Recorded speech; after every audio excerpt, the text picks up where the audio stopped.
La particularité sur The Room, c'est qu'on a essayé d'utiliser le processus du storyboard et de l'animatique et du production design en général de manière un petit peu originale.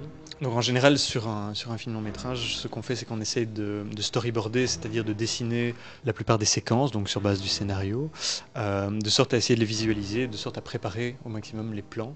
La particularité ici, c'est que j'ai voulu commencer le processus de storyboard très très tôt, de sorte à m'aider aussi dans l'écriture du scénario. C'est-à-dire que sur base d'une des premières versions du scénario, j'ai commencé avec Pascal de Grune à concevoir les différents plans, les différentes séquences, et on a storyboardé l'intégralité du film tel qu'il était scénarisé à ce moment-là. Donc on s'est retrouvé avec, grosso modo, plusieurs centaines de cadres, plusieurs centaines de plans, qui m'ont permis évidemment de tester certains cadrages, certains enchaînements. Ça m'a permis deux choses. Ça m'a permis d'une part de voir ce qui fonctionnait et ce qui ne fonctionnait pas a priori, et d'autre part de faire un animatique. Donc le monteur Pierre-Yves Jouette a utilisé les différentes cases de ce storyboard pour les monter dans un programme de montage en les synchronisant avec un son qu'on a enregistré sur base des acteurs qui interprétaient le scénario tel qu'il avait été écrit à ce moment-là.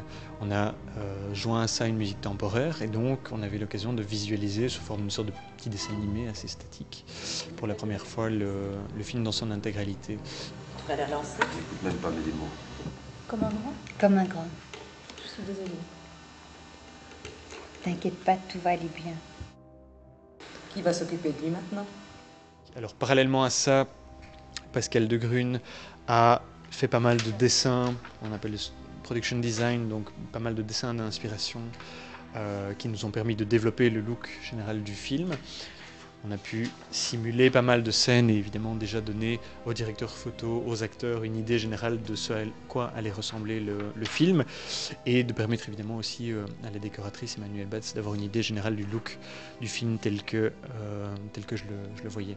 Sur base de ce premier storyboard et de ce premier animatique, j'ai reconçu par la suite tous les plans du film, tous les plans de sorte à avoir un plan de travail vraiment définitif.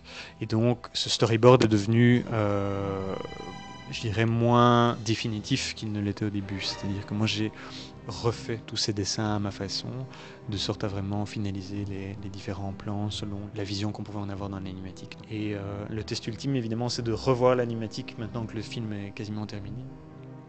Et de se rendre compte que probablement il y a des scènes qui marchent mieux dans l'animatique.